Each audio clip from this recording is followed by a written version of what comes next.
Hi, ഞാനിന്നിവിടെ പറയാൻ പോകുന്നത് 2015 RS ബിമൽ സംവിധാനം ചെയ്ത എന്ന് നിന്റെ മൊയ്തീൻ എന്ന സിനിമയിലെ റിയൽ കഥാപാത്രങ്ങളെക്കുറിച്ചാണ്. നമുക്കറിയാം, സിനിമ കണ്ടവർക്കെല്ലാം അറിയാം, കഥയിലെ കഥാപാത്രങ്ങളാണ് കാഞ്ചനമാലയും BP മൊയ്തീനും. സിനിമയിൽ പൃഥ്വിരാജും പാർവതിയുമാണ് ഈ കഥാപാത്രങ്ങളെ മികച്ച അഭിനയം കാഴ്ചവെച്ച് അവതരിപ്പിച്ചത്. ഇന്നത്തെ തലമുറയ്ക്ക് ചുരുക്കം പേർക്കെങ്കിലും അറിയാൻ കഴിയും മൊയ്തീന്റെയും കാഞ്ചനമാലയുടെയും അനശ്വരമായ പ്രണയത്തെക്കുറിച്ച്. മലയാളി മനസ്സിനെ പൊള്ളിച്ച പ്രണയകഥയിലെ നായികാനായകന്മാരാണ് കാഞ്ചനമാലയും BP മൊയ്തീനും. ആരാണ് BP മൊയ്തീൻ?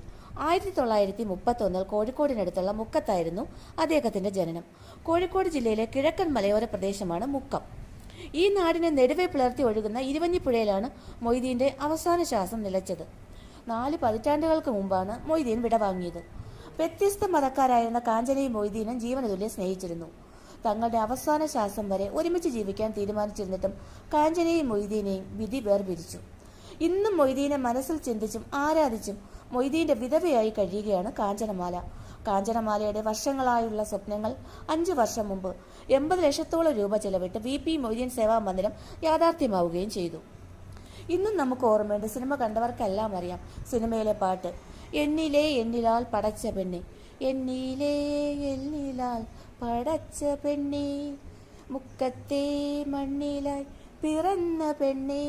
എനിക്ക് പാട്ട് പാടാൻ അറിയില്ല. അപ്പോൾ എന്നിലെ റോഗിൻ്റെ പകുതിയല്ലേ, എന്നിലെ 100ആയി നീ നിറഞ്ഞതല്ലേ, ഈ പാട്ടൊക്കെ കേൾക്കുമ്പോൾ നമുക്ക് ഓർമ്മ വരില്ലേ? നമുക്ക് ഓർമ്മ വരുന്നത് എന്താണ്? വല്ലാത്തൊരു വേദന തോന്നാറുണ്ട് അല്ലേ? ഇന്നും നമുക്ക് അവരുടെ പ്രണയത്തെക്കുറിച്ച് ഓർക്കുമ്പോൾ വല്ലാത്ത വേദന തോന്നാറുണ്ട്. 1982 ജൂലൈ 15 തെയ്യത്തും കടവ് തോണി അപകടത്തിൽ സഹയാത്രികരെ രക്ഷിക്കാനുള്ള ശ്രമത്തിൽ മൊയ്തീൻ മരണത്തിലേക്ക് ആണ്ടുപോയി. അദ്ദേഹത്തിന്റെ ഓർമ്മയ്ക്കായി ഇരുവഞ്ഞിപ്പുഴയ്ക്കടുത്ത് സ്ഥാപിച്ച സ്മാരകത്തിൽ ഇങ്ങനെ കൊത്തിവച്ചിരിക്കുന്നു: ഈ കടവിൽ തോണി അപകടത്തിൽപ്പെട്ടവരെ രക്ഷിക്കുന്നതിനിടെ സ്വജീവൻ ഇരുവഞ്ഞിക്ക് സമർപ്പിച്ച പ്രണയവും മനുഷ്യത്വവുമുള്ളവരെല്ലാം ജീവിക്കുന്ന മുക്കത്തിന്റെ വീരപുത്രൻ.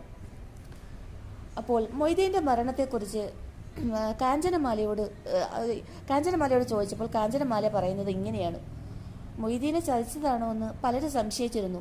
എന്നാൽ നീന്തൽ അറിയാവുന്ന മൊയ്തീനെ ചതിച്ചത് ഇരുവഞ്ഞിപ്പുഴ തന്നെയാണ്. പുഴയിലെ ചുഴിയിൽ അദ്ദേഹം അകപ്പെടുകയായിരുന്നു.